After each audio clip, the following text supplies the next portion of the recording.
ఏ రోజైనా వాళ్ళ ఇళ్ళకి వెళ్ళాడా ఈ మనిషి అనేది ఒకటి. వెళితే వాళ్ళు పొద్దున్నే ఏం పెట్టి పంపిస్తారు బయటికి పిల్లల్ని స్కూల్కి?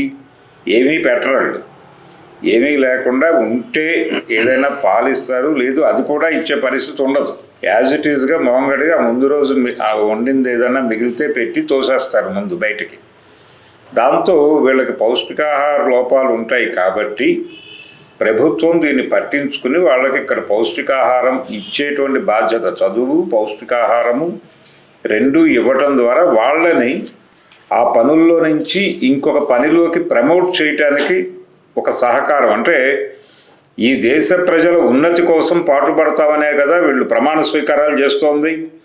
ఆ ఉన్నతికి పాటుపడటం అనే కార్యక్రమంలో భాగంగానే గుడ్లు పెడుతున్నారు తప్ప ప్రభుత్వ ధనం దుర్వినియోగం కావట్లా. ఏం చెప్తున్నట్టు దుర్వినియోగం చాలా చోట్ల డిజిన్వెస్ట్మెంట్ పేరుతో అడ్డగోలుగా అమ్మి పడేస్తున్నారు ప్రభుత్వ సంస్థలని.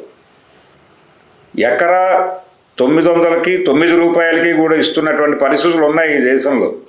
ప్రజల దగ్గర నుంచి లాక్కుని ₹1 కోటి విలువైనటువంటి భూమిని జనం నుంచి ల్యాండ్ పూలింగ్ అనే పేరుతో లాక్కుని కార్పొరేట్లకు ₹9కి ఇస్తున్నటువంటి ప్రభుత్వాల గురించి ఎందుకు మాట్లాడి ఈ జ్ఞాని? ఇవన్నీ మాట్లాడకుండా పిల్లలకి పెట్టే గుడ్డు మీద పడేడుస్తాడంటే ఈయన. గుడ్లే కాదు, మొత్తం భోజనం మీదనే.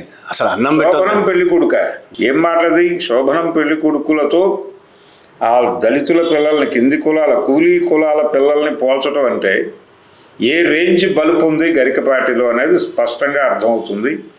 సామాజిక చైతన్యం పెరిగిన తర్వాత ఈ మధ్య ఎందుకు మాట్లాడగలుగుతున్నాడు ఇవన్నీ అంటే సనాతన ధర్మానికి గ్లామర్ పెరిగింది కాబట్టి మనం రెచ్చిపోయి మాట్లాడినా ఏమీ కాదు అనేటువంటి ఒక కాన్ఫిడెన్స్ ఏదైనా ఉందా అతనిలో?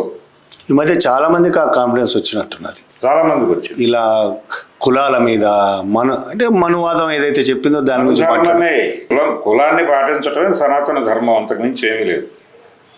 ఆ ధర్మాన్ని కాపాడటం అంటే కుల ధర్మాన్ని కాపాడండి. మీరు పక్క కులాల గురించి వాళ్ళు ఏదో కంఫర్ట్గా ఉన్నారని అనుకోకండి. వాళ్ళు అంటే పూర్వజన్మలో వాళ్ళు చేసుకునేటువంటి పుణ్యాల రీత్యా అక్కడ పుట్టారు, పాపాల రీత్యా మీరు ఇక్కడ పుట్టారు. కాబట్టి మీ బతుకులు ఇంతే. మీరు దీన్ని ధర్మబద్ధంగా నిర్వహించి మరణిస్తే మీకు కూడా ఉన్నత గతులు ఉండొచ్చు.